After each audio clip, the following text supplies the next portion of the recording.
Good morning student, सबको नमस्ते। सर्वेभ्यो नमो नमः। आज की कक्षा में आप सबका स्वागत है। आज हम फिर से उपस्थित हुए हैं नए टॉपिक के साथ और आज का विषय हमारा है BA first year second semester के सिलेबस को जानना। आज हम इसके सिलेबस को डिस्कस करेंगे। आपकी बुक का नाम है संस्कृत चयनिका, जो बीएससी और बीए दोनों के लिए हैं। और आप जानते हैं स्टूडेंट्स, हमारा नेक्स्ट सेमेस्टर स्टार्ट होने वाला है और एग्ज़ाम की तैयारी के लिए सबसे पहले हम सिलेबस को ही जानना हमारे लिए बहुत ज़रूरी होता है, ताकि हम यूनिट वाइज इसकी तैयारी को कर सकें। तो अगर आप स्टूडेंट सिलेबस को जानना चाहते हैं तो ये वीडियो आपको बहुत हेल्प करने वाली है, इसलिए वीडियो के एंड तक आप बने रहें, टाइम को मैनेज करें और अपने सिलेबस को यूनिट वाइज जानकर अपनी तैयारी स्टार्ट कर दें। तो चलिए देखते हैं हमारे पास कितने यूनिट हैं और कैसे हमारे पास सिलेबस आएगा। तो देखिए, आपके पास 7 to 12 लेसन्स हैं और पिछली बार भी आपके पास 6 लेसन थे और इस बार भी आपके पास 6 लेसन ही हैं। और देखिए, नेक्स्ट आपके पास जो हैं गद्य भाग हैं और इसमें आपके पास 10 से 18 9 लेसन है। पिछली बार भी 9 लेसन थे, इस बार भी 9 लेसन है, जो कहानियाँ, पंचतंत्र, हितोपदेश और अन्य राइटर्स की रचनाओं को पढ़ने का हमें अवसर मिलेगा।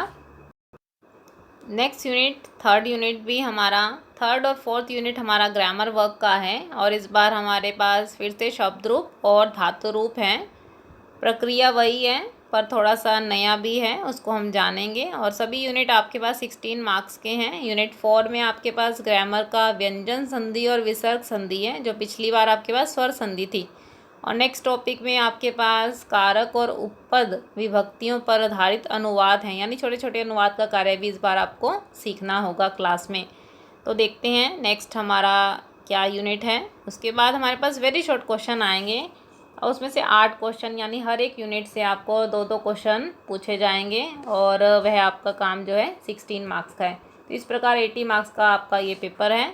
तो आप देखिए, थोड़ा सा इसको हम डिस्कस कर लेते हैं। हमारे पास श्लोक वाले कैसे, कौन कौन से लेसन हैं और उनके राइटर्स कौन से हैं, क्योंकि आप जानते हैं प्रसंग की दृष्टि से भी और हमारे वेरी शॉर्ट क्वेश्चन की दृष्टि से भी लेसन का परिचय और उनके राइटर्स को जानना बहुत ज़रूरी है।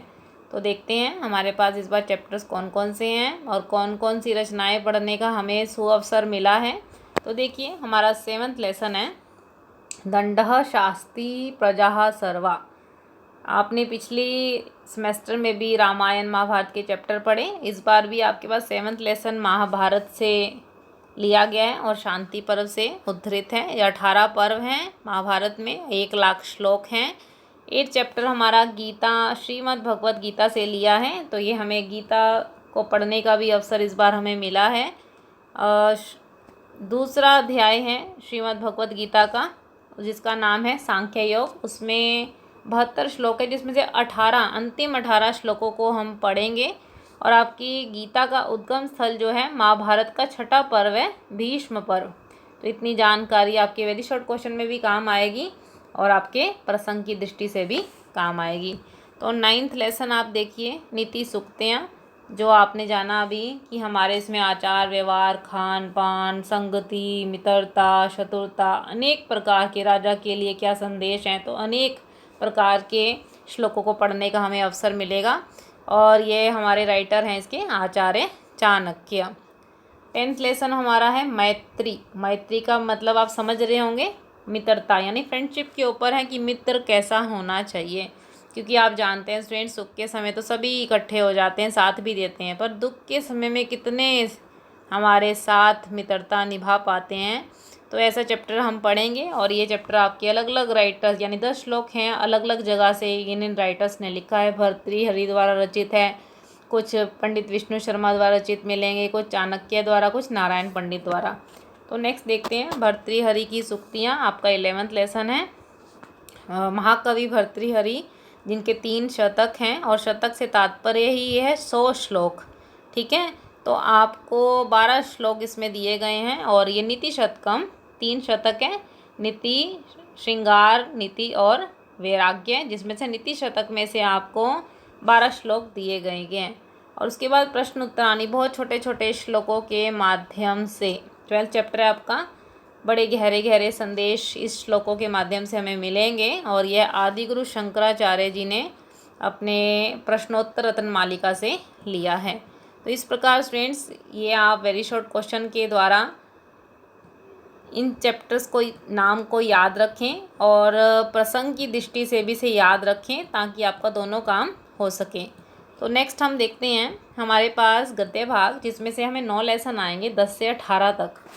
तो उनमें से कौन कौन से राइटर की क्या रचनाएं हैं, और ये देखते हैं कौन कौन सी कहानियाँ हमें आई हैं, पिछली बार क्या क्या थी। तो आपने पिछली बार कई कहानियों को पढ़ा, जिनमें से आपके पास पंचतंत्र और हितोपदेश की कहानियों में से चैप्टर्स आए हुए थे। और आप जानते हैं बचपन से एक क्रम बना है कहानियाँ सुनने का, बड़े इंटरेस्ट के साथ कहानियाँ सुनने का एक क्रम बना रहा था, और उनकी शिक्षाएं आज भी उतनी ही वैल्यूएबल हैं, एक्यूरेट हैं हमारे लिए बिल्कुल।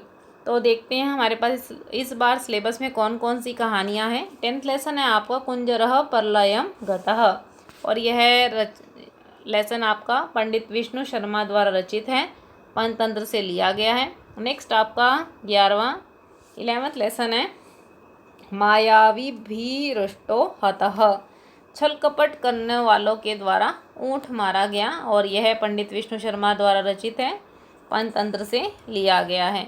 नेक्स्ट चैप्टर हमारा अति लोभात।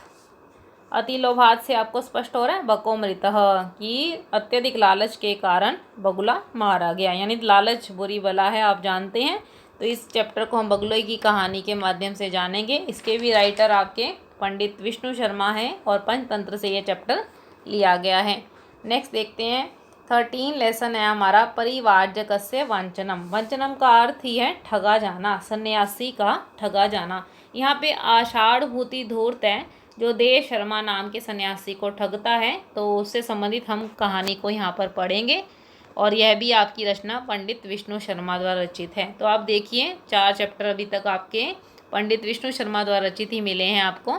14 लेसन को देखिए इंद्रियज, नाम से स्पष्ट है इंद्रियों पर विजय प्राप्त करना, और यह आपकी रचना जो है चाणक्य द्वारा रचित है, और उनके अर्थशास्त्र का पहला अधिकरण है विनय अधिकारिक, तो वहाँ से लिया गया है।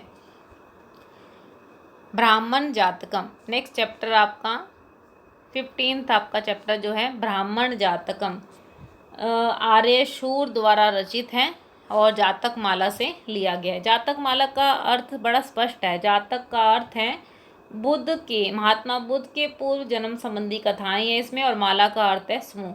जातक माला में महात्मा बुद्ध की कथाओं के माध्यम से लौकिक जीवन के सत्यों का उद्घाटित किया गया है, और यहाँ पे बोधिसत्व का गुरु के पास जाना, गुरु के द्वारा अपने शिष्यों की परीक्षा लेना, इनसे संबंधित आपको एक कहानी पढ़ने का अवसर मिलेगा।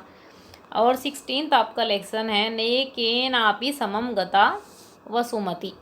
स्पष्ट है कि पृथ्वी एक के साथ भी नहीं गई, अर्थात ये धरती कभी भी किसी के साथ नहीं जाती। जो यहाँ से लिया है यहीं हमें वापस देना है, हम खाली हाथ ही आए थे और खाली हाथ ही हमारी वापसी होगी। तो ऐसा चैप्टर ये है हमारा, महाकवि बलाल देव द्वारा रचित है, और भोज प्रबंध से उद्धृत है।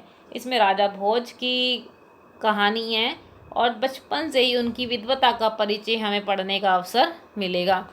आपका 17 और 18 दोनों लेसन आपके महाकवि भानुभट्ट द्वारा रचित है। एक है हर्षचरित के, और एक है आपके कादम्बरी से लिया गया राजश्रियो अन्वेषणम। अगर मैं 17th लेसन की बात करूं तो राजश्रियो का अर्थ है यहाँ पे हर्षवर्धन की, राजा हर्षवर्धन है, उसकी बहन है राजश्री, उसकी खोज ये है इस लेसन का। और इसमें कहानी भी राजश्री की खोज से संबंधित ही आपको पढ़ने को मिलेगी। नेक्स्ट चैप्टर है आपका चपला लक्ष्मी। चपला चंचल कहते हैं, लक्ष्मी धन के लिए कहते हैं। यह भी भानुभट्ट द्वारा रचित है और कादम्बरी से ली गई है। और इसमें जो घटना है मंत्री शुकनाश है, जो युवराज अभिषेक से पूर्वक, यानी कि जब राजा का पुत्र जो है राज सिंहासन पर बैठता है, उसके लिए क्या गहरे संदेश है, क्योंकि राजा बनने वाला है, प्रजा का संपूर्ण दायित्व उसके ऊपर है, तो उसे अपना राज शासन कैसे संभालना है और क्या काम करना है, क्या नहीं करना है, राजधर्म क्या है, तो इससे संबंधित अनेक महत्वपूर्ण उपदेश पढ़ने का हमें अवसर मिलेगा। तो इस प्रकार स्टूडेंट्स ये हमारा सिलेबस, हमने गद्य और पद्य के चैप्टर्स को बहुत शॉर्ट में डिस्कस किया। इनके लेसन के नाम के राइटर्स याद कीजिए, चैप्टर्स के नाम याद कीजिए, ताकि आप वेरी शॉर्ट क्वेश्चन और प्रसंग दोनों दृष्टि से इसको अच्छे से सॉल्व कर सकें। तो चलिए फ्रेंड्स, इस लेक्चर को सुनने के बाद, इस सिलेबस को जानने के बाद आपको कोई डाउट हो, कोई क्वेरी हो, तो आप पूछ सकते हैं कमेंट बॉक्स में।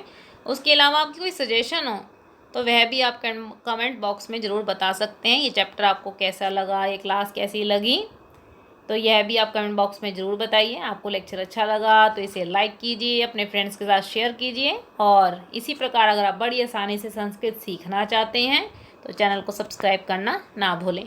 तो चलिए मिलते हैं फिर फ्रेंड्स नए टॉपिक और नई अपडेट्स के साथ। तब तक के लिए सबको नमस्ते, नमो नमः।